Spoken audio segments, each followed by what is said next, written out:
Glad you can join me today on Understanding the Times Radio. In part one of my programming, I'm asking the question as to why the church has dropped the glorious news that the King is coming. And most of us can remember a time in the church where this was at least acknowledged, and very often it was addressed from the pulpits regularly, certainly in my background of some years ago now. And yes, there are many different interpretations within eschatology or the doctrine of the last days. This ministry holds to what's called premillennial dispensationalism, which believes in a literal rapture, a literal tribulation, also known as the time of Jacob's trouble or Daniel's 70th week. It believes in a literal second coming, a literal millennium, new heavens and a new earth, and Israel playing the major role in the end time scenario, and that the church has definitely not replaced Israel. And now we watch daily the setup for the tribulation as things line up for the final act of the drama of humanity,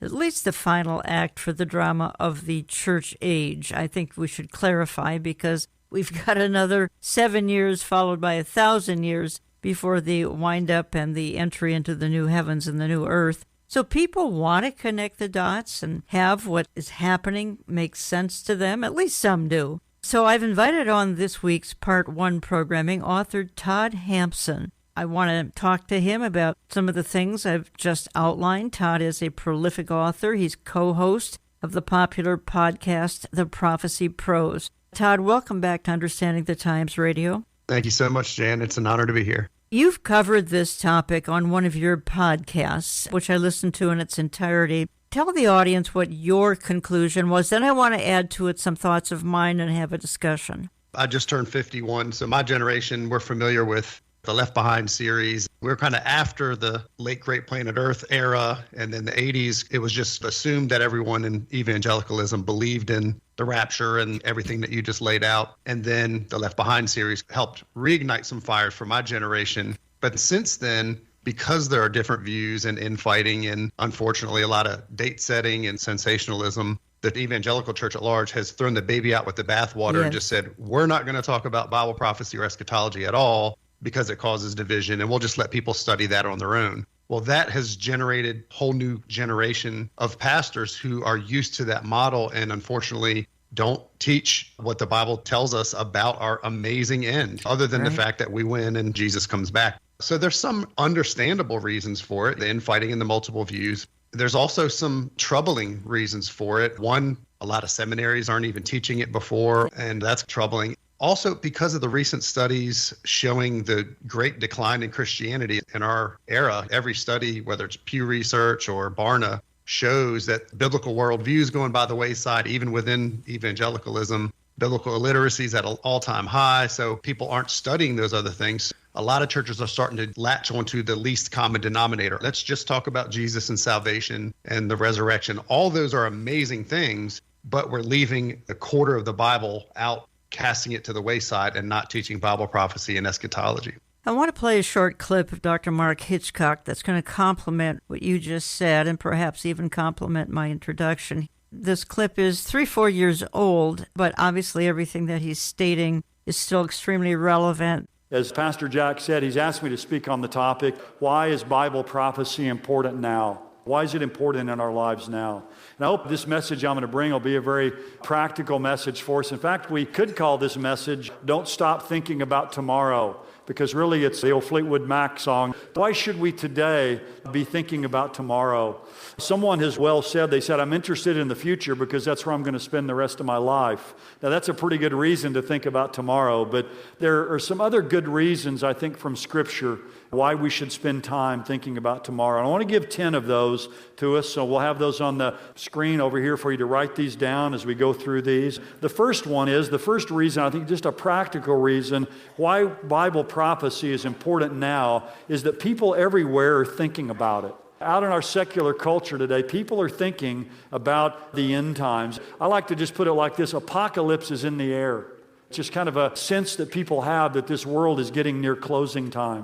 In fact, I read a recent poll that said 41% of Americans, this isn't Christians, 41% of Americans believe the end times have arrived. More than 3/4 of evangelicals, that's about 77%, more than half of Protestants, about 54%, agree that the world is currently living in the end times as described in the prophecies of the Bible.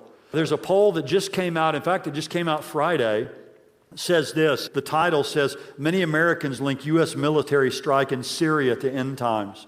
It says the threat of airstrikes against Syria has more than a few Americans thinking about the end of the world. A recent poll from Nashville-based Lifeway Research found that almost 1 in 3 Americans see Syria's recent conflict as part of the Bible's plan for the end times. So 1 out of 3 people see that as part of the Bible's plan. 1 in 4 think a U.S. military strike in Syria could lead to Armageddon. And 1 in 5 believe that the world will end in their lifetime. So this isn't Christians. 1 out of 5 people out there in America believe the world is going to end in their lifetime. You've got all these movies out there and all these books that are about these post-apocalyptic scenarios. So obviously people are highly interested in this. And so to me, whenever there's that kind of interest about anything out there in our culture, the church needs to move in and to answer that need. And to me, it's an opening for all of us as God's people to tell people what the Bible really says about the future. But for us to move in and to explain to people what the Bible says, what God says is going to happen, we have to know about it ourselves. Just a quick heads up that we just brought Mark Hitchcock and Jeff Kinley to the Twin Cities back on June the 9th, and we have a DVD of that evening, and they covered the global reset. You can also find that at my website, olivetreeviews.org, and go to video. You can see the full presentation from that night, Mark Hitchcock and Jeff Kinley. The global reset, do current events point to the Antichrist and his worldwide empire? Todd Hampson, Mark's clip there seemed to be focusing a little bit more on secular people who are open and asking some questions. And we need to distinguish because we've got the church. Folks are sitting in the pews week after week, sometimes even twice throughout the week, not hearing anything from the pulpit. And we have the secular world who's astute enough to be watching headlines and saying, hey, something's going on here. And yet the church seems to be silent. It's really mind-blowing. We live at a time when there's the most prophetic developments happening since the first century, I would argue, beginning with the birth of Israel and then everything we're seeing converging right now. And almost the least amount of interest, although Jeff and I both are seeing a grassroots remnant hunger to learn the truth. And it's on everyone's minds. We were both speaking at the largest Christian school in Arkansas about a year and a half ago. I asked the students, this was all middle school and high school students, how many of you have ever done a study on Revelation or eschatology or Bible prophecy? Not a single hand went up. Then I said, now how many of you in the last week have thought about Jesus' return, the end of the world, or the crazy stuff that's going on in the world? Every single hand in the room that I could see went up. People are hungry for it, so we've got to find a way to answer these big questions. Sure. And we're also seeing even non-believers are asking the questions. This is a ministry opportunity I never would have dreamed we had. Jeff and I were invited to speak to a secular all-women's college in the northeast area of our country. Agnostics, they were anthropologists studying what Christians believe. And it was an amazing opportunity. They basically asked us for our testimony. They said, come tell us what it is about Christianity that drew you to it, because both Jeff and I come from an unchurched background. So they're like, what convinced you to become a Christian, and what do you believe about the end times? So we had this incredible opportunity to present that to a completely secular audience. Believe it or not, it went really well. We don't know if anyone accepted the Lord, but I'm sure we piqued some interest. People are asking the big questions. People want to know what's going on. Why is everything so unstable? Why are there mass shootings and our culture's falling apart? And there's rumors of war everywhere, instability and corruption, a crisis of leadership. All of this is scary until you put it together with Bible prophecy. And we remind people this is exactly what Jesus said the world would look like. And apocalypse is in the air. That is what Mark Hitchcock said in that clip. You can learn more about Todd, toddhampson.com, toddhampson.com. Just a quick heads up that we carry 4 of his current products. We carry the Nonprofit's Guide to the End Times, plus a study guide for that. We carry Nonprofit's Guide to Revelation, and we carry the book that he has co-written with Jeff Kinley, which is Prophecy Prose Illustrated Guide to Tough Questions About the End Times. I'll give that one more time. Prophecy Prose Illustrated Guide to the Tough Questions About the End Times. online store, olivetreeviews.org, olivetreeviews.org, and then to our store. You're listening to Understanding the Times Radio. I'm Jan Markell. I've caught up with Todd Hampson here, and we're talking about, one of his Prophecy Pros podcasts I tuned into with co-host Jeff Kinley, and they were talking about the absence in the pulpit of issues that are of keen importance to a lot of listeners. In other words, current events, how they tie to the Bible, and urgently needed right now issues concerning end of the church age, return of the Lord, rapture of the church, followed by 7-year tribulation, followed by second coming. Simply not taught, or taught in some cases. It's being talked about with theology that is not accurate. For instance, many churches embrace, and I refer to this often, amillennialism, which would be no belief in the end-time issues and churches Israel. Others have embraced kingdom now theology, or dominionism, which says the church will do everything in the last days. Israel is really of no relevance.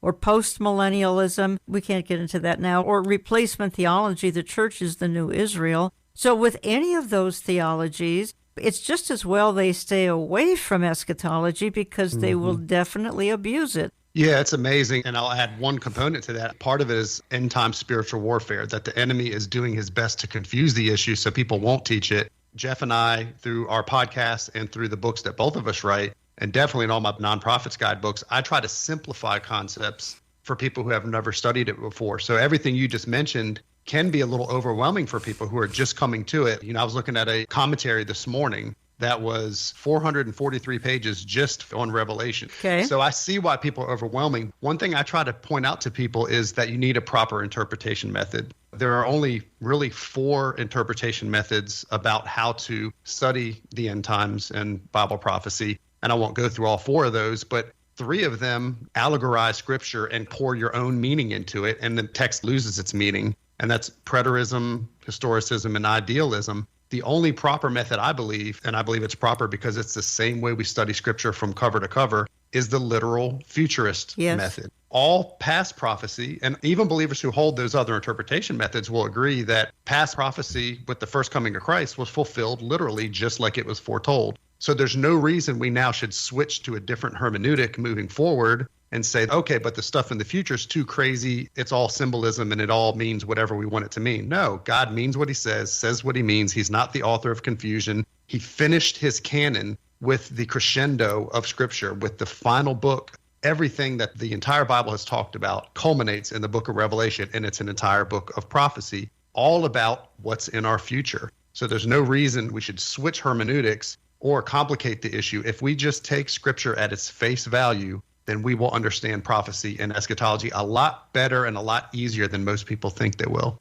I'm just going to hit a few more bullet points as to why the pulpits may be silent on particularly this issue of eschatology. I think some of them throw in a doom and gloom factor. In other words, it's too dark, it's too confusing. However, the blessed hope, or the pre-tribulation rapture, which we hold to so closely, it calls that rapture our blessed hope. That's hardly doom and gloom. Another idea came to me, Todd. There is a fringe factor in eschatology. I was watching some older videos of Harold Camping, and he started setting dates in about 1994. Then he came up with another date in 2011. In May of 2011, didn't happen. Then set another date of October 2011. Obviously, nothing happens because no human being has privilege to know these dates. And then they focused on some followers of Mr. Camping and how their life was literally shattered when these dates didn't become fulfilled.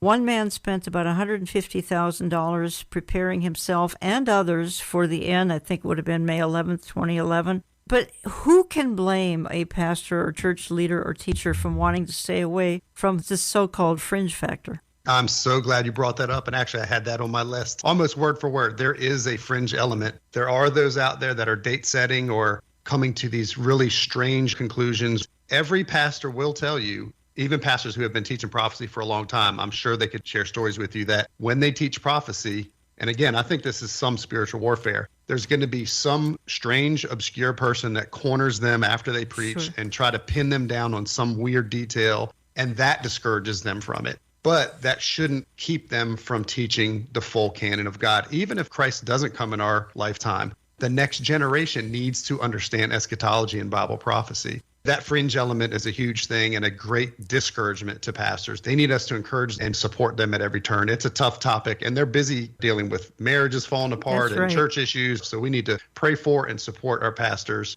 I always try to mention that because I never want someone to take our words and say, oh, Todd or Jan or Jeff telling me to go tell my pastor how to preach. Not at all. We want you to support your pastor, be an influence as you can where you are in whatever way you can. And if God opens up that door for you to be an influence, then that's a great thing. Todd Hampson is a prolific author. We're carrying a number of his products, the Nonprofit's Guide to the End Times with a workbook, Nonprofit's Guide to Revelation, and then we carry the Prophecy Pros Illustrated Guide to Tough Questions about the End Times. Get on my newsletter lists, and print. Check out my online store or give my office a call and we'll help you with any of those items. And I'm looking at a headline, Todd Hampson. The headline says, what percentage of Americans believe that we are living in the end times? Let me just read 2 paragraphs from it. It reads, of course, the mainstream media would have us think that only those on the outer fringes of society believe that these are the end times, but a brand new survey that was just released suggests otherwise.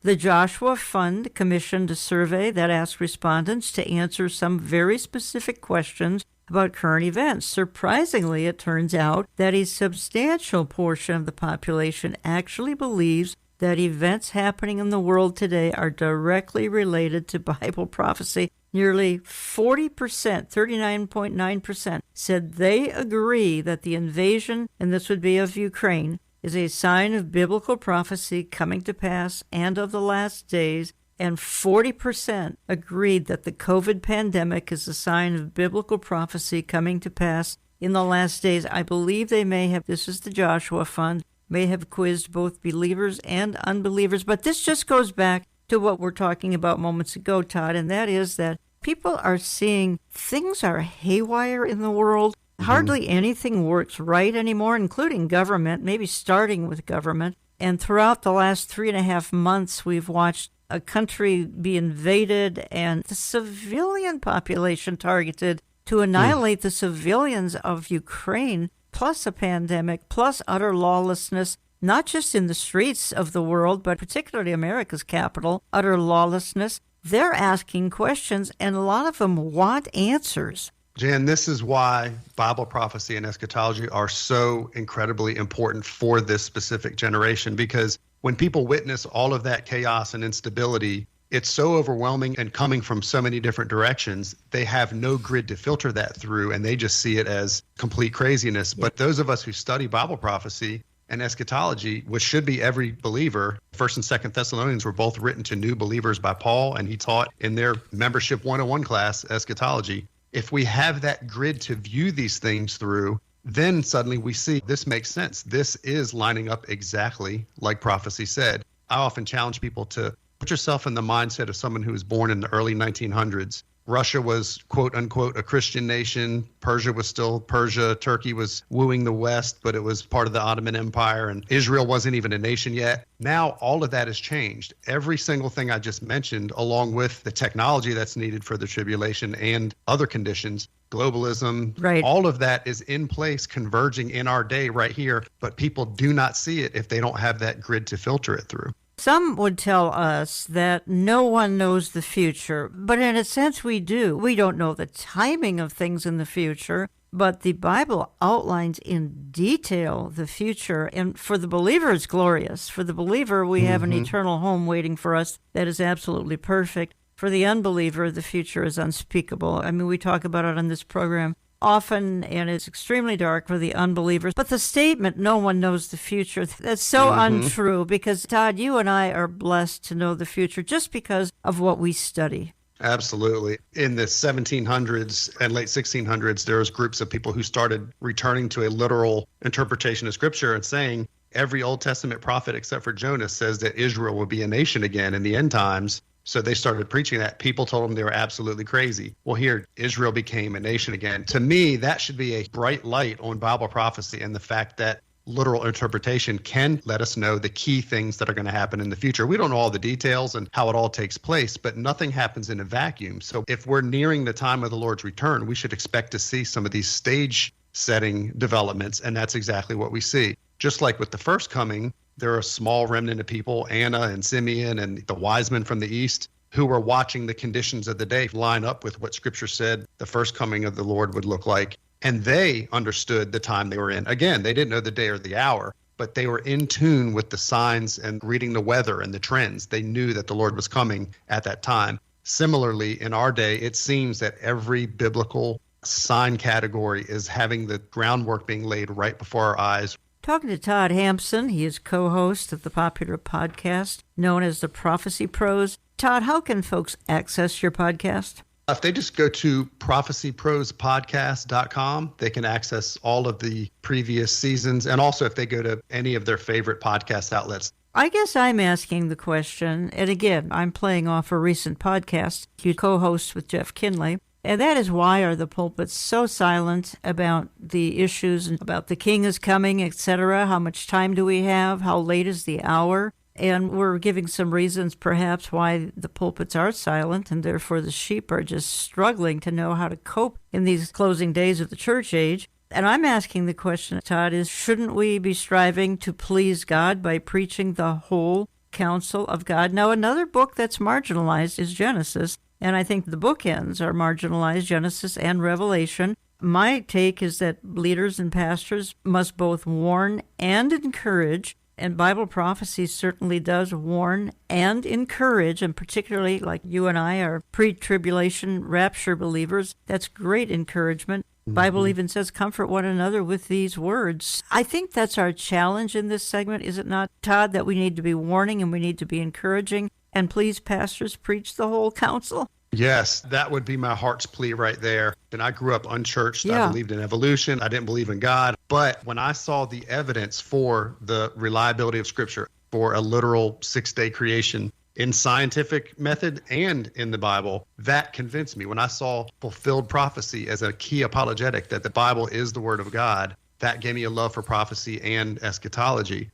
The enemy, again, this is a spiritual warfare component. If he can gut Genesis and Revelation, then he's in many ways won the battle of people's minds, because the two things people need to know the most are, where did I come from and where am I going? What are my roots and what is my future? And that's what Genesis and Revelation, and I'm so glad you brought that up, Jan, because those are the two key things that have been attacked more than any other book. If Genesis isn't literal and real, then the foundation of why we need a Savior in the first place makes no sense. If Revelation isn't literal and real, then we really don't know what's happening in our future. So we've got to reclaim our belief in the inerrancy. We've got to reclaim preaching the full counsel of God. 1/4 of the Bible, at least, is made up of Bible prophecy. So if we're not touching on Bible prophecy, it's like sitting on a stool with 3 legs instead of 4. It's unstable. It's unhealthy. We've got to preach the full counsel of God. ToddHampson.com, ToddHampson.com. I'm down to literally a couple of minutes, Todd. Let me ask you this, and I'll ask you to be succinct, but it's important. We have literally untold thousands listening right now asking the question, what can I do? I'm in a church, it's gospel preaching, but they would never touch this topic ever. What do you tell them? I often tell people it's a lot like the first century, where each believer has to really seek the Lord for themselves. If you're truly in a solid Bible-believing church that just hasn't broached this yet, pray. Pray for an opportunity to be an influence, whether it's through leading a small group, having a conversation with your pastor, or just some other way. Ask God to show you. I believe we're here, and in some senses, I believe we're intentionally spread out, those of us who see what's going on in the world, so that we can have as broad an influence. But that's lonely at times. A lot of times we can't find another believer who sees things the way we do. That's why we've got to capitalize on opportunities like listening to Jan Markell's show and going to conferences and encouraging one another. Hebrews 10:29,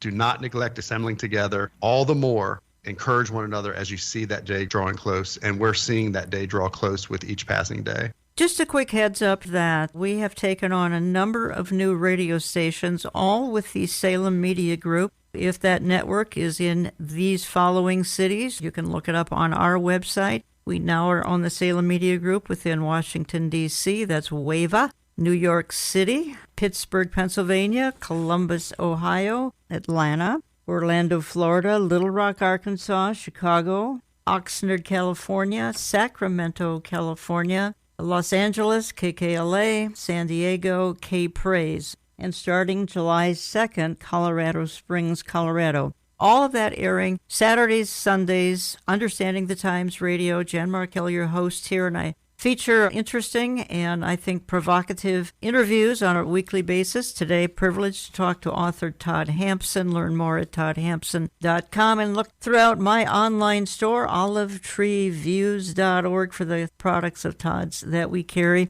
Todd, we will stay in touch. I want to thank you for all that you do and all the good things you're getting down, particularly in book form. My understanding is you've got even a new book. Is it for children? Yes, ma'am. We just came out with one for kids, really trying to teach that next generation and equip parents to do that as well. And we don't carry it, so where could folks find it? Go to my website, toddhampson.com. It'll give them several outlets, but their favorite online bookstore should sell it. Thanks for all you do, Todd. We'll stay in touch. Likewise. Thank you as well, Jan. I'm going to continue this discussion in part 2 of my programming with David Fiorazzo. We're going to talk about the fact that recent Barna poll shows that just over a third of Christian pastors, 37%, have a biblical worldview. Imagine that. Only 37% of Christian pastors have a biblical worldview. Well, that's going to have an effect on the very topic we've just talked about here for the last 30 minutes. That and much more coming up in part 2 of my program.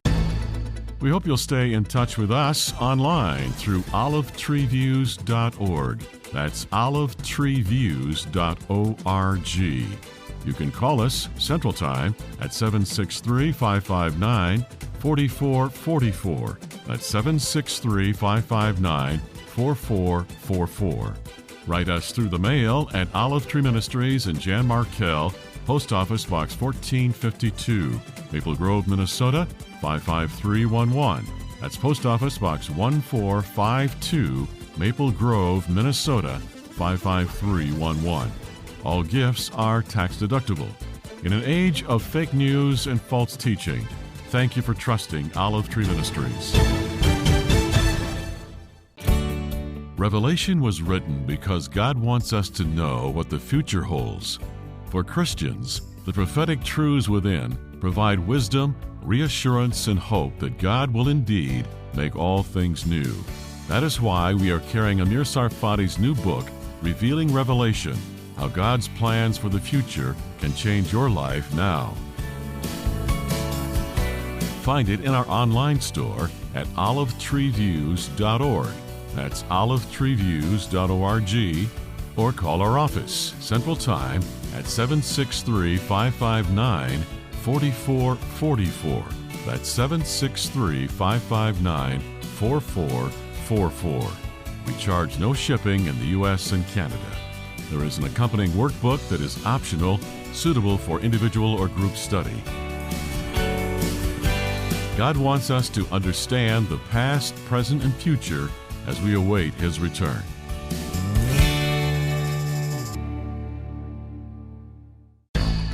Churches want to be compassionate. So why not love everybody? Well, of course we love everybody, but we want to share the gospel with them because God loves them too much to keep them just the way they are if they're living in sin. Jan Markell is now joined by author and broadcaster David Fiorazzo. If the church is in the age of Laodicea, what can we do to try to bring stability and sound doctrine into it? Is it too late for that? Are we on the cusp of the Lord's return to rapture His church, and there isn't even time to reform it and to return it to sound doctrine? Here's the conclusion of our programming. This is news from Family Council. If you're wondering what's wrong with America's churches, a poll by George Barna of Arizona Christian University might be your answer, and it's why many are calling for a spiritual awakening in America's pulpits. The nationwide study of about 1,000 Christian pastors found that just slightly more than a third hold a biblical worldview. The majority, 62%, possess a hybrid worldview known as syncretism. The research included 54 worldview-related questions, and it found that only 47% of pastors have a biblical worldview regarding family and value of life, 44% concerning issues related to God, creation, and history, 43% in relation to personal faith practices, 43% when it comes to matters of sin, salvation, and one's relationship with God, 40% pertaining to human character and human nature, and 40% when it comes to measures of lifestyle, personal behavior, and relationships. Welcome to part 2 of my programming. I am continuing on my discussion of the church, as well as some other troubling issues of our day. And my guest this segment is author and radio host David Fiorazzo, and we carry his book. It's excellent, by the way, Canceling Christianity, How the Left Silences Churches, Dismantles the Constitution, and Divides Our Culture. He's a radio host of the popular podcast Stand Up for the Truth. That is heard on Q90 in Green Bay, but also heard around the world online. I enjoy being a guest on the program now and then, and you can access the program again online anytime.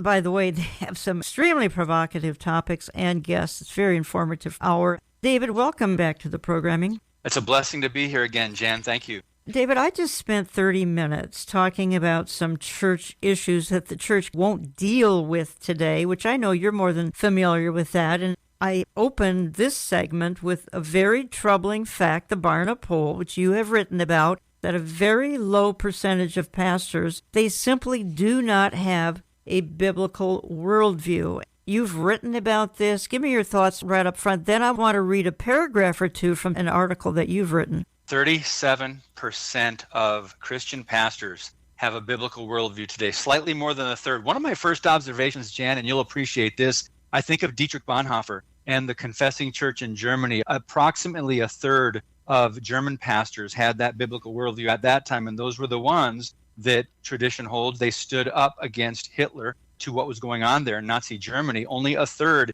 Here we are in America with very eerily similar numbers, a third of pastors with a biblical worldview. And part of that worldview, Jan, as we've talked about so many times, is to be salt and light in our culture, not to be silenced, not to keep our faith under a basket inside church walls, but we've got to impact our culture. We're losing it in America. We understand how culture goes. Culture will go the way of the world, our government, the major institutions in America, and Hollywood, and corporations. But when you're talking about the church and church leaders, it is hard not to be disappointed by this. And I know a lot of your listeners have dealt with this in their churches. And I'm just quoting a paragraph you've written on the topic. And again, the percentage of pastors that fall into this category seems to be up for debate. And I'm reading 37%, 40%. It should be 99% is, I think, our point. You write this, David, we cannot fix something until we know it is broken. And according to the latest Barna research, the American church is in dire need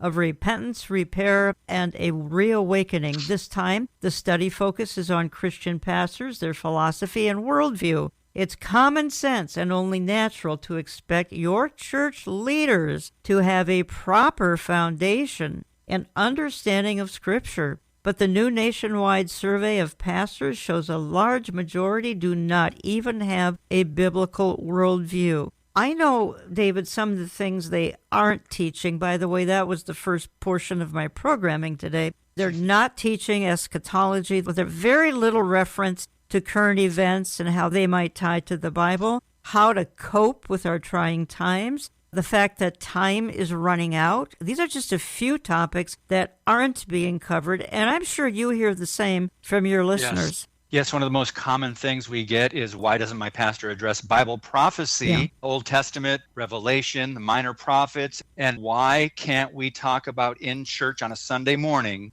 what's happening outside of church walls that affect Christians, that affect laws in our country, our government, legislation, that affect the entertainment we take in, and who's putting that out there, and the agendas behind that, the cultural Marxism in our country. But what's disturbing, Jan, syncretism plays into this. And when it comes to pastors, it's really disturbing that a number of pastors have a combination of different forms of belief or understanding in their worldview. We've talked about this religious pluralism, where a lot of people believe a little bit of yoga, a little bit of Christianity, a little bit of the New Age, a little bit of these other isms are okay. You add that together and you've got religious pluralism, a lot of things that you really can't build truth and a foundation on. But when it comes to religious leaders and Christians, these are the ones that you would think went to the right seminary and have that education behind them and have the theological understanding and worldview foundation that shouldn't be in question, but yet they seem to be conforming to the world. They seem to be confused. That's when we have to understand it's in the church. We're not talking about out there anymore. We're talking about in the church when it comes to leadership. Sign up for David's articles that come out very frequently. You can do so at davidfiorazzo.com, davidfiorazzo.com. You'll get an article and a video. I'm going to play a minute and a half of you, David. You're expounding on exactly what we're talking about. Now, an obvious consequence of pastors conforming to worldly influences and philosophies is that the people they lead are likely also to lack a biblical worldview. To be blunt, many churchgoers are not even converted, or they're in contradiction between what they claim to believe and how they live their lives. We've talked about this a lot. Rather than study the Bible and live out God's Word, some have a country club Christianity or a cotton candy Christianity. Others seek to please man and put progressive social justice ideas ahead of the Bible. Things that may sound good or compassionate, like diversity, inclusion, equity, being, quote, welcoming. Now, another concerning part of the new study is even more alarming. Check this out. Only 12% of children's pastors and youth pastors today have a biblical worldview. Did you hear that? 12%. Why does this matter? It is well known that a young person's worldview primarily develops before their teenage years, after which it gets refined somewhat in their 20s. So, takeaway number 3 from this new Barna research is the fact 7 out of 8 youth pastors lack a biblical worldview. David, that blew me away, and that is so serious, particularly in light of all the turmoil young people go through today and the culture collapsing on them. How do you think this happened? Look at our culture and look at the public school system. Who's teaching your kids? Now we bring that into the church. Who's teaching your kids? It's a shame we have to ask the same question. For years, Jan, in some of these seeker-sensitive churches, they brought in youth pastors, and their primary job, maybe in their understanding of it, was to entertain them. You've heard about some of the goofy games kids would play because they want to keep the kids involved and engaged. Well, they're not making disciples. They're not building on any kind of a foundation of faith that will help them be able to give an answer for the faith that they have. This is part of the problem when not only pastors, youth pastors are even less when it comes to the biblical worldview. 12%, that's horrific. But we have to say, those of us who have been doing this research, we're not surprised at all that teachers of young people, they just want to keep the kids engaged, but they're using worldly methods to do it. They're not using the Bible and biblical truth, but they're using worldly means. And once you start doing that, you've got to continue to use these worldly methods and entertaining methods to keep the kids occupied. I'm staying in this theme for a moment here. You write, the confusion and disconnect is in part a result of losing focus on the authority of God's Word. Then you go on, syrupy sermons, topical, relevant series, a refusal to teach Bible prophecy, accommodation of sin, a fear of man, and failure to address the culture, confront evil, and equip the saints. And then you say, this research is disheartening, and yet it helps us to understand why the American church has generally caved to the culture, lost influence, and declined so rapidly. And yet, thank God for the remnant. Hold the line, friends. The Bible has much to say about men who have crept into the church as well as others who fall away from truth. And in the interest of time, I need to move on to a second topic. But David, first, what do you recommend people do who are in the predicament we just outlined? Adults know what your pastor's worldview is by what they teach in church and the conversations you've had with them. But when it comes to youth pastors, you've got to be very careful because most parents would probably not know exactly what goes on at youth group. You've really got to follow up with what are they being taught, who's teaching it, what are the worldviews, are they against Christianity? When it comes into the church, you've got to say, well, what are they doing at youth group, and just try to have these open conversations with your children as often as possible. And worst case scenario, pull them out of youth group if you're concerned about the youth leader, because this research, they're not making this up. They really talk to youth pastors and children's pastors around the country. Sure, the percentage might be a little more or less, but it's pretty accurate from Barna. They do their due diligence. We've really got to be better at protecting our kids and making sure they're learning the biblical worldview. You're listening to Understanding the Times Radio. I'm Jan Markell. I have on the line from Green Bay, Wisconsin, David Fiorazzo. Sign up for his insights. You can get them all at davidfiorazzo.com. He hosts Stand Up for the Truth Radio, Q90 out of Green Bay, but you can access that online anytime. Best website for that is standupforthetruth.com, David? Yes, for the podcast. Yeah, yes. Podcast, standupforthetruth.com. Fascinating topics and guests. And just a quick reminder, fraud and scams continue on some of our social media platforms, some of them asking for money, so be very careful. And be very aware of the theft of over 500 of our YouTube videos by someone,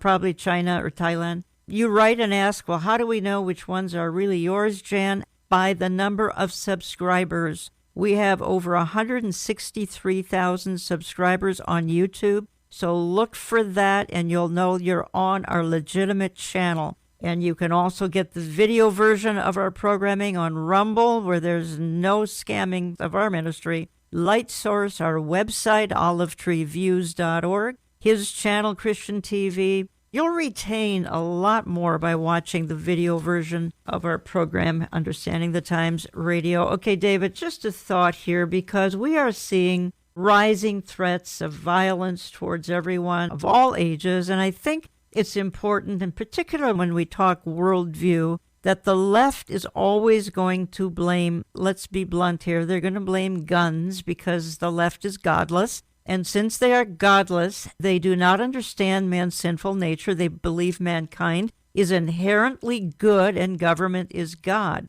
So I was glad to see the truth in this headline. Liberals condemn tragic shooting. This would have been in Texas a few weeks ago now. Liberals condemn tragic shooting as child sacrifice, but they support the child sacrifice of abortion. David, this to me seems like the ultimate irony.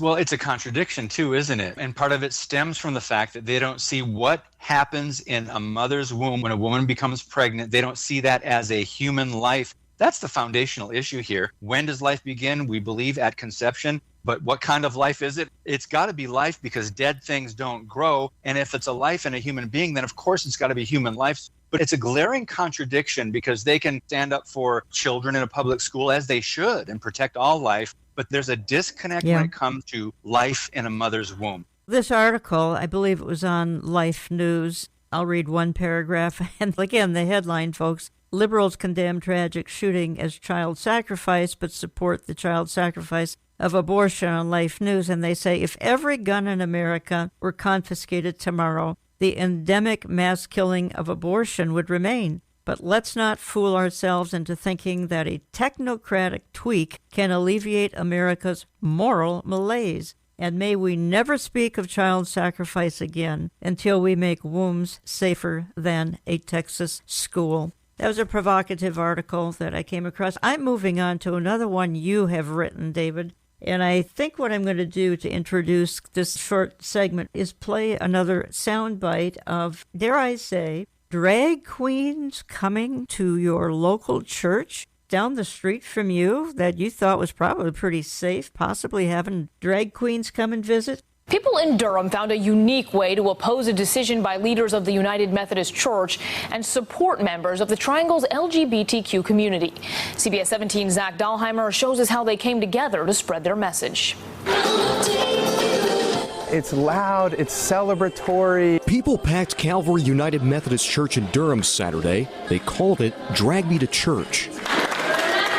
It brings such good and positive energy. Chris Agaranos is the church's pastor and is behind all members. I told them as their pastor that I love them and that I'm committed to them. After United Methodist Church leaders decided to uphold a ban on same-sex marriage and ordaining LGBTQ clergy. Our voice of resistance to that is to be a space of celebration that holds space for everybody, that loves and affirms everybody. It's a church that helped save my life. How many of you have never been to a drag show? David Prater shares that same message, emceeing a family-friendly drag show and silent auction at the church, opposing the decision while supporting the Durham Church's LGBTQ youth group, Inside Out 180. I've made a bunch of friends here, and it's really helped with my mental health. Gus Savara is a member of Inside Out 180. I think it's a good way to promote diversity, and it's also a form of like peaceful protest in a way.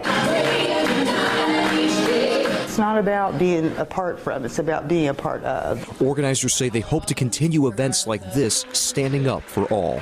David, you've actually written an article. Folks, you can get these articles in your inbox. Just visit davidfiorazzo.com. So-called Christian church hosts drag show for 12-plus-year-olds. You're actually commenting on the United Church of Christ in Naples, Florida. I'm going to read a paragraph or two from your article, but go ahead. I want your reaction to the clip you just heard, and then let's move on into what you've written. Apostasy. We've known the United Church of Christ has gone off the rails of sound doctrine. The United Methodist Church has generally done the same thing. One of the reasons is those code words that we mentioned earlier: welcoming, yes, diversity, inclusion, equity, social justice. They're using these to promote sin. It is this agenda behind what they're pushing, and it is godless. But here's what they're doing. They've duped some churches because churches want to be compassionate. So why not love everybody? Well, of course we love everybody, but we want to share the gospel with them because God loves them too much to keep them just the way they are if they're living in sin. But they don't want to address sin. So these issues, these are things we have to deal with inside the church now. I've seen rainbow flags outside of many churches, and now, unfortunately, they're not talking about the book of Genesis. They've redefined the rainbow and what that means, and I can't imagine how God feels about this. And you write in one of your commentaries on May 21st, United Church of Christ, Naples, Florida, hosted a Youth Pride Conference, a free event for kids as young as 12. Think about that, folks. You know some 12-year-olds. They're not ready for this. A free event for kids as young as 12 and featured a drag show. Several things are very wrong. First, in these days of blatant apostasy, we now must clarify and define what a church is and what it means to be Christian. It is well known to discerning Bible believers that the UCC, United Church of Christ, left the reservation of sound doctrine decades ago. Second, the LGBTQ church event was initially going to use local middle schools as pickup points to bus kids to the conference. Third, Scripture as well as world history teach the evils of pride, and in fact, it is one of the sins that God hates. Attendees were asked to register and enter their pronouns, the name of their church, and then enjoy free shuttle transportation at so-and-so Golden Gate Middle Schools. Here's what I'm concluding, David Fiorazzo. We've got seared consciences here. We've got a Romans 1 mentality, which is that of utter depravity on the part of the leaders promoting and pastors promoting such things. We've got 2 Timothy 3, evil is waxing worse and worse in the last days. We've got the verse, everyone doing right in his own eyes, evil being called good. And I just never thought I'd see the day that I'm reporting on what I'm reporting. You and me both, Jan. Even the pastor tried to host a gay prom last month for the children, that same pastor. We're running into this across the country at way too many churches. We are not shocked because we know the direction of man and the moral decline. But the excuses that you hear, the school system was pulled into this because they originally wanted to bus kids to this church Friday from the schools. And they said, quote, the district was never informed. They always say, oh, we didn't know anything about this. And yet in those schools, hallways are plastered with rainbow flags, and they are all in for the LGBTQ agenda. They just didn't want to be affiliated with a church event. One more thing, the reverend. And by the way, you can call anybody a reverend, a pastor, a church leader. What does that mean anymore? His name is Dawson Taylor. He became a senior minister 2016. He holds a BA in political science. He didn't study theology. So please show me in the Bible where it says one of the requirements to lead a congregation and to shepherd a flock under God is to have a degree in politics or secular government. One more thing about him, he's tied in with Black Lives Matter. He boasted a hashtag BLM in support of the Marxist-driven anti-Christian organization.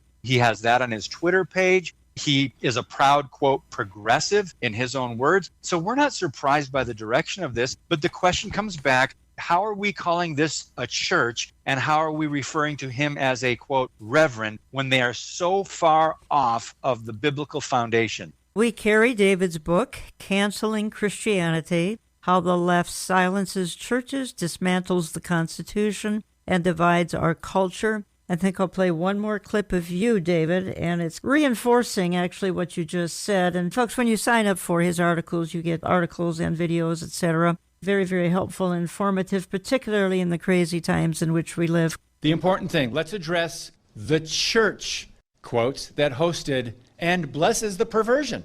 Naples, UCC, United Church of Christ, is led by Reverend Dawson Taylor. Their website says Dawson became senior minister in 2016 and holds a BA in political science.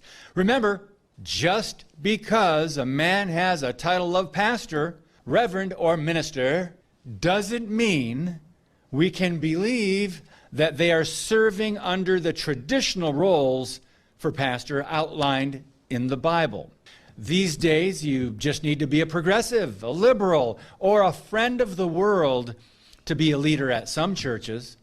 A biblical education and proper application of Scripture is not required in many of these churches.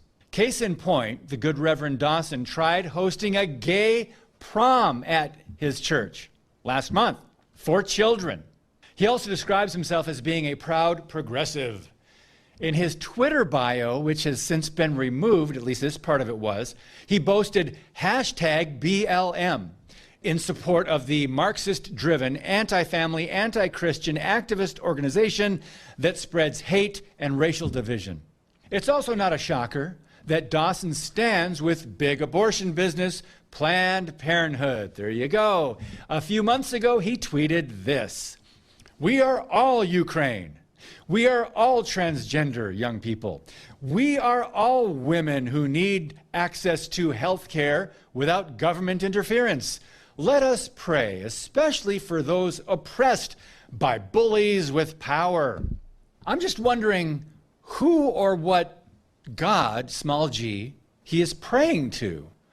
We'll get back to that another time. But it's no wonder the latest Barna research that we reported on right here last week found 62% of pastors today lacking a biblical worldview.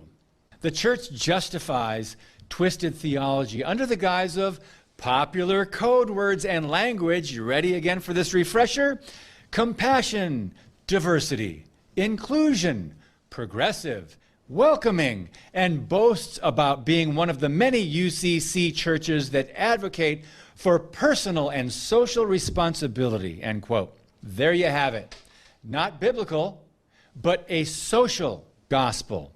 Some declare that this is another gospel that we are warned about, and that's warned against in Scripture. David Fiorazo, let's wrap this segment up and let's remind folks that, first of all is not lost. They're here for such a time as this, my listening audience. We need to be ending on a little bit higher note. You go ahead. We understand this is the way of the world, and we have a hope that can never perish, fade, or spoil. And that hope is a deposit in our soul, guaranteeing our inheritance. Thank God for the Holy Spirit. But at the same time, Jan, I'm encouraging your listeners, don't check out. Don't stay at home. Don't just be in what you perceive to be safety. We've got to have an effect on this world because souls are at stake. That's our job, to love those who really are unlovable at times, love those who really hate us. But isn't that the story of the Apostle Paul and the early church and so many martyrs throughout the centuries that laid it out on the line and they weren't concerned about pleasing man?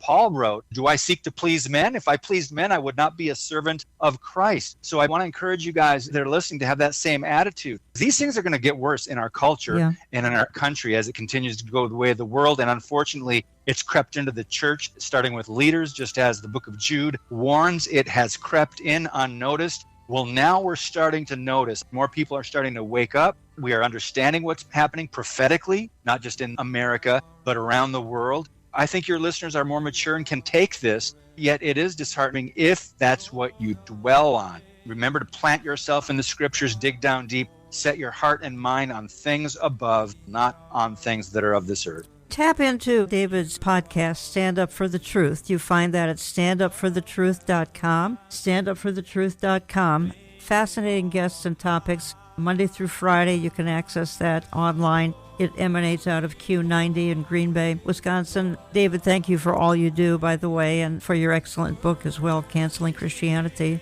I'm going to give a couple of more verses to complement what David has just said, and remind my audience that God knew all of this was going to happen before the beginning of time. It's a part of a grand plan as he winds down the church age, the age of grace. Couple of verses says in Psalm 31, I trust in you, O Lord, our times, crazy as they are, our times are in your hands. And the verse out of Isaiah 33:6, comforting verse, and God will be the stability of your times, an abundance of salvation, wisdom, and knowledge. I want to thank you for listening, folks. We'll talk to you again next week.